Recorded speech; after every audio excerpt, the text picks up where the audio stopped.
Assalamualaikum warahmatullahi wabarakatuh.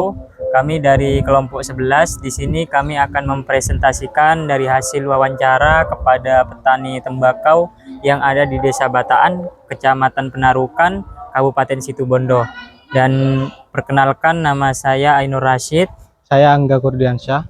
Untuk lebih jelasnya di sini kita akan langsung membahas tentang teknik budidaya tembakau itu sendiri yang kami dapatkan dari petani di Desa Bataan, di mana langsung akan dijelaskan oleh sahabat Angga. Budidaya tembakau. Budidaya tembakau secara tradisional masih banyak diterapkan di berbagai daerah, termasuk di wilayah pedesaan seperti Desa Bataan. Teknik tradisional ini biasanya diwariskan secara turun-temurun dari generasi ke generasi dan cenderung mengandalkan pengetahuan lokal serta pengalaman petani tanpa banyak intervensi teknologi modern atau standar pertanian seperti Good Agricultural Practices atau GAP. Berikut adalah tahapan dalam teknik budidaya yang saya dapatkan dari petani tembakau di Desa Bataan. Tahapan pertama adalah persiapan lahan. Petani biasanya mengolah lahan secara manual dengan cangkul atau bajak tradisional. Tanah dibalik untuk menghancurkan gumpalan dan meratakan permukaan. Lahan kemudian dibiarkan terkena sinar matahari selama beberapa hari untuk mengurangi kelembapan dan membunuh hama dalam tanah. Tahapan kedua adalah pembibitan. Benih tembakau disemai di lahan khusus atau yang bisa dikenal dengan bedengan yang dilindungi oleh atap daun atau atap jerami. Dalam metode tradisional, benih ditebar langsung tanpa perlakuan khusus seperti fungisida dan perendaman zat pengatur tumbuh atau ZPT. Penyiraman dilakukan secara manual menggunakan ember atau gayung dari sumur. Tahapan ketiga adalah penanaman. Bibit dipindahkan ke lahan utama saat berumur 30-40 hari. Jarak tanam petani Bataan biasanya sekitar 60 x 60 cm. Dan petani menanam dengan tangan tanpa alat bantu modern. Pemupukan dasar menggunakan pupuk kandang atau abu sekam.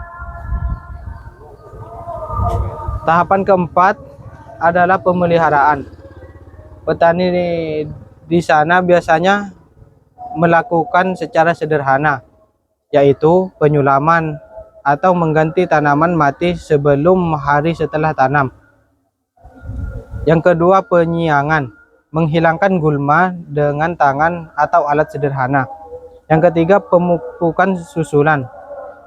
Teknik ini menggunakan pupuk kandang atau pupuk urea dan ZA dalam jumlah terbatas. Yang keempat adalah pengairan. Teknik ini bergantung pada curah hujan atau penyiraman manual jika musim kering. Tahapan kelima adalah pengendalian hama dan penyakit. Petani di sana biasanya menggunakan insektisida untuk pengendalian hamanya. Tahapan keenam adalah pemanenan. Tembakau dipanen daun per daun sesuai tingkatan kematangan. Biasanya dimulai dari daun bawah ke atas. Petani secara manual memetik dan mengangkut ke tempat penjemuran. Untuk penjualan, biasanya petani di sana menjual kepada pengepul dengan sistem tebasan, atau bisa juga dijual ke gudang yang ada di Besuki. Untuk tahapan-tahapannya yaitu tahapan teknik budidaya tembakau, perbedaan antara di lapangan dan perbedaan penerapan GAP itu sendiri. Yang pertama perbedaannya adalah pemilihan lahan. Nah, untuk di Desa Bataan sendiri itu menggunakan lahan tegal ataupun lahan kering yang sudah habis tanami jagung ataupun habis ditanamin kacang-kacangan, itu langsung diolah atau langsung ditanamin tembakau. Nah, perbedaannya dengan yang GAP yaitu pemilihan lahan itu harus sesuai, drainasi yang baik dan analisis pH-nya itu juga baik. Jadi pH-nya itu tidak tercampur unsur-unsur bahan kimia yang tidak bagus untuk tanaman. Terus yang kedua adalah pengelolaan lahan. Nah, untuk pengelolaan lahan sendiri itu di Desa Kendit itu terutama itu tidak diolah. Jadi tanah kering yang rata itu tidak diolah, langsung ditanamin tanaman tembakau. Nah, perbedaannya dengan GAP itu sendiri, yang kalau GAP itu dibajak, nah habis dibajak itu langsung diberi kapur dan untuk menyesuaikan pH kurang dari 5. Nah, terus yang ketiga adalah pembenihan atau penyemaian. Nah, pembenihan dan penyemaian itu sendiri untuk yang di masyarakat ataupun petani tembakau yang ada di Desa Batan itu masih menggunakan benih lokal, yang dimana benih kualitasnya itu masih biasa. Jadi bukan benih unggul yang digunakan. Nah, perbedaannya dengan GAP itu menggunakan benih unggul yang sudah bersertifikasi, persemaian steril dan diberi naungan. Nah, itu perbedaannya. Terus yang keempat adalah jarak tanam tidak beragam. Jadi jarak tanam yang ada di Desa Batan itu beragam. Ada yang panjang, ada yang pendek. Nah, perbedaannya itu kalau dengan GAP itu jarak tanamnya itu 60 kali 40 cm. Jadi semuanya rata dengan ukuran sesuai varietas tembakaunya. Terus yang kelima adalah pemupukan pakai pupuk kandang. Nah, untuk pemupukannya itu pertama memang diberi pupuk kandang terlebih dahulu untuk mengelola pH tanah yang ada di lahan. Terus perbedaannya adalah dengan yang GAP itu pemupukan organik dan anorganik terukur berdasarkan kebutuhan dan analisis tanah. Jadi diukur dengan kebutuhan dan menyesuaikan dari pH tanah di lahan.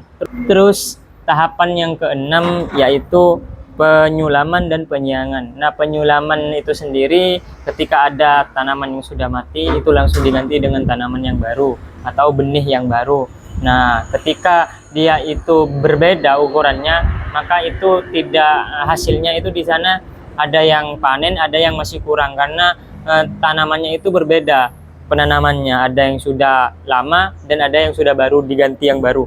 Terus perbedaannya dengan penyulaman yang GAP itu sendiri, itu maksimal 7 HST, 7 hari sebelum tanam, itu penyiangan rutin sesuai stadia. Terus yang ketujuh adalah pengendalian hama dan penyakit. Nah, untuk pengendalian hama di sana itu masih menggunakan obat racun, bahan kimia, cuman saya nanya ke petani itu cuma 2 obat yang dipakai. Terus tanpa menggunakan dosis sesuai dengan standar SOP. Terus perbedaannya dengan yang GAP itu metode pengendalian hamanya itu terpadu PHT, dosis pestisida sesuai dengan anjuran. Nah, terus tahapan yang ke-8 yaitu panen serentak. Nah, untuk panen sendiri itu serentak karena kalau misal satu musim 1 tahun itu serentak semuanya panen di sana. Nah, perbedaannya dengan ketika panen itu harus warna daunnya itu menguning. Terus perbedaannya itu dengan yang GAP itu panen bertahap sesuai tingkat kematangan. Jadi perbedaannya di situ.